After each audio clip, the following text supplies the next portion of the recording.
Form 8833 is used to disclose when a taxpayer is claiming that a tax treaty overrides some U.S. tax rule. Claiming treaty benefits for some purposes does not require Form 8833 to be filed. For example, claiming that an income tax treaty modifies the taxation of certain pensions or Social Security does not need to be disclosed on Form 8833. Claiming treaty benefits for other purposes, however, specifically must be disclosed on Form 8833. For example, claiming that a treaty non-discrimination provision overrides some U.S. tax rule specifically must be disclosed on Form 8833.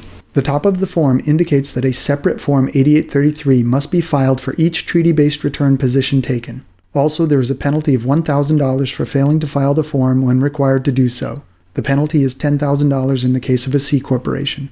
Note that if you are unsure whether you need to file a Form 8833, it is generally better to file the form. There is no penalty for including the form when it was not needed. At the top, you put your name and U.S. taxpayer identification number.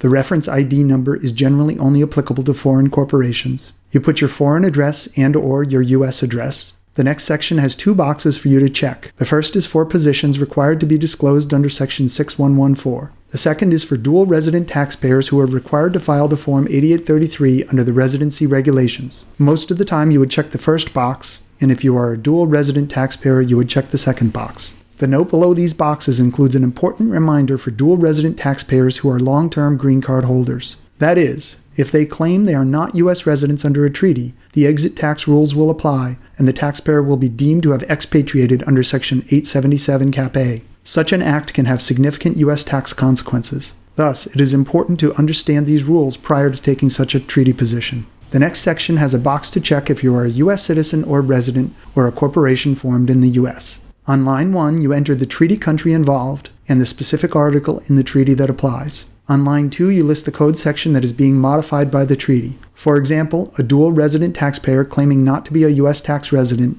would be overriding Code Section 7701B. On line 3, you list the name, taxpayer identification number, and address of the U.S. payor of the income in cases where the income is fixed or determinable, annual or periodical, often referred to as FDAP. If there was no U.S. payor of the income, then this section would be left blank. On line 4, you list the provision in the Limitation on Benefits article of the treaty that applies to the taxpayer. This is usually straightforward for individuals, but can get complicated for foreign corporations. On line 5, you check yes if the regulations specifically require reporting of the position and no if they don't. If reporting is specifically required, you list which subsection of the regulations requires the reporting. On line 6, you explain the treaty position taken, including a summary of the facts. You also list the type and amount of each income item or other item for which a treaty benefit is claimed.